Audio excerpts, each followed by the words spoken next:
Apa yang terjadi jika mata seorang manusia dibukakan Tuhan untuk melihat dunia yang tidak terlihat, dunia yang bukan dari dimensi manusia?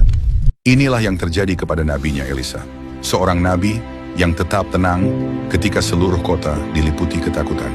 Saat itu, bangsa Aram sedang memburu Elisa, karena setiap rencana mereka selalu diketahui lebih dulu, bukan karena mata-mata, tapi karena Tuhan sendiri memberitahukannya kepada Elisa. Raja Aram murka, dan ketika ia mengetahui bahwa Elisa berada di Dotan, ia segera mengirim pasukan yang besar, kuda-kuda perang, kereta perang, dan para prajurit militer dengan segala perlengkapan perang. Mereka datang pada malam hari, diam-diam, mengepung seluruh kota.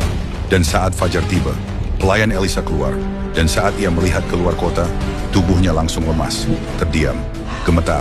Pasukan Aram sudah ada di mana-mana. Kota itu terkepung, tidak ada jalan keluar. Dengan panik, ia berlari kepada Elisa dan berkata, "Tuan, apa yang harus kita lakukan?" Dan disinilah keanehan itu muncul. Elisa tidak panik, tidak gentar, ia tidak lari. Bahkan wajahnya tetap tenang dan lebih mengejutkan lagi. Elisa berkata, "Jangan takut, sebab lebih banyak yang bersama kita daripada yang bersama mereka." Pelayan itu bingung, karena yang ia lihat hanyalah pasukan musuh. Tidak ada bala tentara Israel, tidak ada bantuan, tidak ada harapan. Namun kemudian Elisa berdoa, "Tuhan, bukalah matanya supaya ia melihat." Dan saat itulah sesuatu yang luar biasa terjadi. Mata pelayan itu dibukakan, dan tiba-tiba gunung-gunung di sekeliling mereka, penuh dengan kuda-kuda dan kereta-kereta berapi. Pasukan sorgawi dikirim Tuhan melindungi nabinya. Mereka sebenarnya sudah ada di sana sejak awal, namun mata manusia tidak dapat melihatnya. Lalu pasukan Aram mulai bergerak mendekat. Mereka datang yakin akan menangkap Elisa. Namun Elisa kembali berdoa, "Tuhan, buatlah bangsa ini buta." Dan seketika itu juga, penglihatan mereka menjadi kacau. Mereka masih bisa berjalan, masih bisa berbicara, tapi mereka tidak menyadari apa yang sebenarnya sedang terjadi. Elisa lalu mendatangi mereka dan berkata, "Ini bukan jalan yang benar, dan ini bukan kota yang kalian cari. Ikutlah aku, dan akan kutunjukkan orang yang kalian cari." Maka seluruh pasukan itu mengikuti Elisa.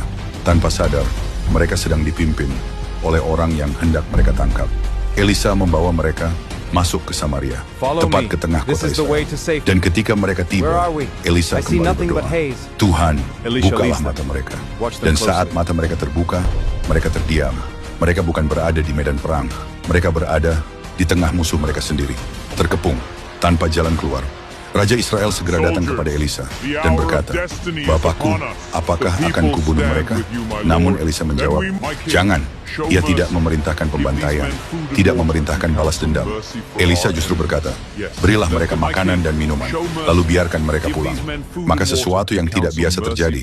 Orang-orang yang datang untuk membunuh justru duduk makan bersama.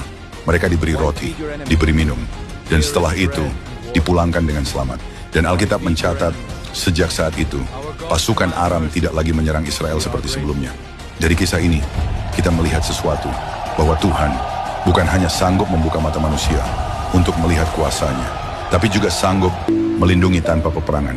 Karena terkadang, kemenangan terbesar bukan saat musuh dihancurkan, tapi saat Tuhan menunjukkan bahwa Ia berkuasa penuh, bahkan tanpa pedang diangkat.